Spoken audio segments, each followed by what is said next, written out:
Scotland is determined to enforce border rules, says Freeman. Sign up for now and never miss the top politics stories again. Subscribe. When you subscribe, we will use the information you provide to send you these newsletters. Sometimes they'll include recommendations for other related newsletters or services. Our privacy notice explains more about how we use your data and your rights. You can unsubscribe at any. SNP First Minister Nicola Sturgeon has continued to demand a second independence referendum despite the Scottish public voting to remain part of the UK back in 200. An expert has warned if the UK splits, there could be a united Ireland. Emeritus Professor Adrian Welke told Express.co.uk, "I don't think directly. The most likely circumstance of a united Ireland is if the UK broke itself as a result of Scotland. I would definitely not expect a united Ireland to happen, absent Scotland." One of the things that has been upsetting loyalists and one of the reasons for the tensions has been the suggestion from some Conservatives who say goodbye to Northern Ireland. George Osborne more or less said in a comment piece in The Standard, "Goodbye." Another said the DUP only had themselves to blame. There's not a lot of sympathy for the DUP among Conservatives in the UK. That has been obviously upsetting loyalists.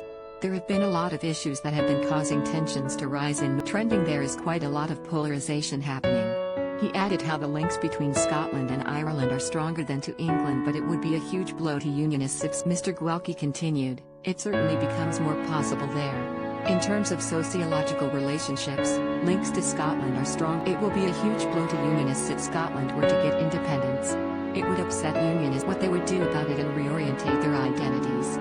That's a much more difficult question to. Support for independence has been steadily growing following Brexit and the outbreak of the coronavirus. Ms. Sturgeon has faced criticism for using her platform during the pandemic to continue to make calls for a second referendum. Ms. Sturgeon said a second referendum should be held in the earlier part of the next Scottish Parliament term. She said in November last year, "I think the referendum should, for a whole variety of reasons, be in the earlier part of the next. I intend to say more about this before the election in our manifesto, but we are still in a global pandemic that I feel a bit more hopeful about seeing the end of it than I did even just a couple of months ago. There's still a lot of uncertainty ahead. I'm a lifelong believer and campaigner and advocate for independence, but right now I'm also the First Minister. My responsibility is to the health and well-being of the country and trying to steer it through a pandemic, and I'm very focused on that."